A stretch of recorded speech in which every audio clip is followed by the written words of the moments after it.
We are in Matthew chapter 16. Let me get my computer back up here. And we're going to look at, let me back up here.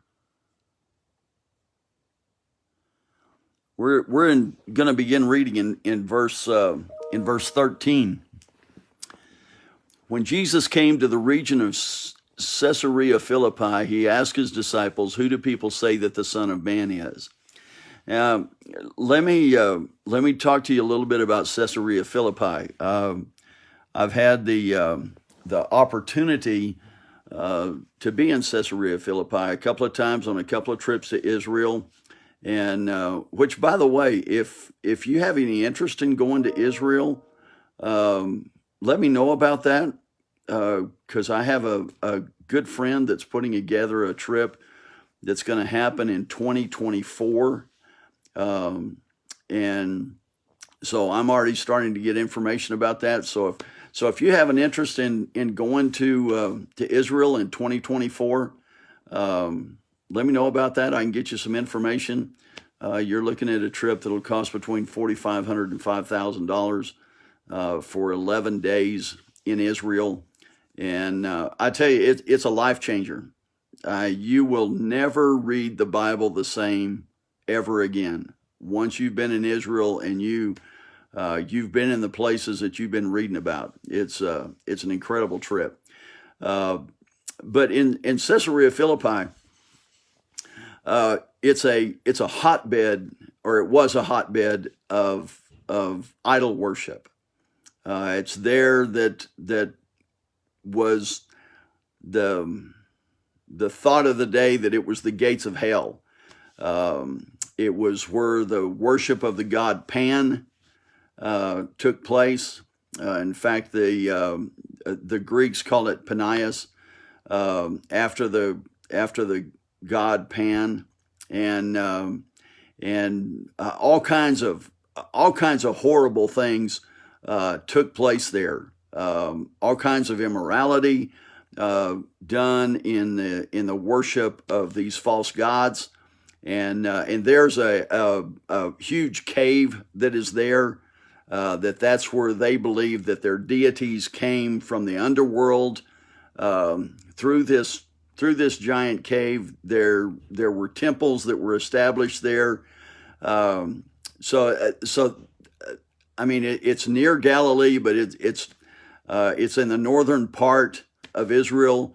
And at the time that Jesus and the disciples would have been there, it would have been full-blown Baal worship, Pan worship, all kinds of false gods, all kinds of. So it's interesting the setting that Jesus chose for this particular exchange with the disciples, because he's in a place and they're in a place where there's all these false deities, all these false worship that's going on, all kinds of immorality that's happening all around them in worship to these false gods. And here's what he says: "Who do people say that the Son of Man is?" So understand this background, understand this setting that this is taking place. And in verse 14, "Well, they replied, some say John the Baptist, some say Elijah, and others say Jeremiah or one of the other prophets." Then he asked them, "But who do you say I am?" Simon Peter answered, "You are the Messiah, the Son of the living God." Jesus replied, "You are blessed, Simon, son of John, because my Father in heaven has revealed this to you. You did not learn this from any human being. Now I say to you that you are Peter, which means rock, and upon this rock I will build my church, and all the powers of hell will not conquer it." Now again, remember the setting that they're in. All these false gods, all these false deities, all this that's going on. And Peter stands and says, well, I don't know if he stands. I don't think that's in there, but Peter speaks up and he says, "You are the Messiah. You are the Christ. You are the Son of the living God.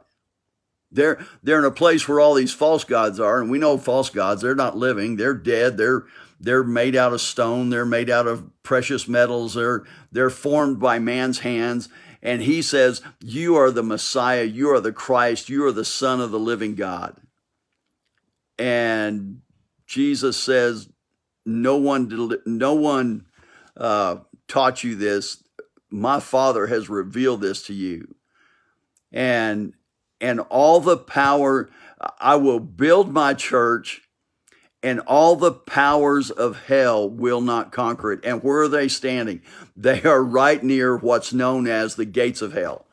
And he's declaring that all this stuff that's around us has no power, has no ability, has no opportunity to stop what God is about to do. And so today, the question to each one of us that we've got to answer is who do you say Jesus is? I mean, we can read it, we can talk about it, but in your heart of hearts, who do you say Jesus is? Is he the Messiah? Is he the Christ? Is he the Son of the living God? Is he the Son of God? You see, we've all got to answer that question about not just who Jesus is figuratively or what some other people say, because that's the first thing that the disciples said. Well, we can tell you what other people say. Other people say you may be one of the, and Jesus goes, no. That's not my question. My question is, who do you say that I am? Who are you? Who do you declare that I am? And today we have to stand and declare that he is the Christ, the Son of the living God, that he is the one, he is the King of all kings, the Lord of all lords, and he's the one that we give our lives to. And so when you understand the background of this passage and where they are, it just brings out more of the meaning of what's taking place there. And so today, be bold in your declaration of who Jesus Christ is, that he is the Messiah, he is the Son of the living God, he is the Christ, he is the only hope of the world. And today, we need to declare that boldly and confidently, that, hey, I know who Jesus Christ is. And I know that God is building his church, and the gates of hell will not prevail against it. And here they are at Caesarea Philippi, the place that is known as the gates of hell. And so today, just wanted to share that with you. I want you to be encouraged today that God knows what's going on in your life, and he is the living God. He's not some idol. He's not something formed by man's hands, but he is the living God, and he's at work in your life today.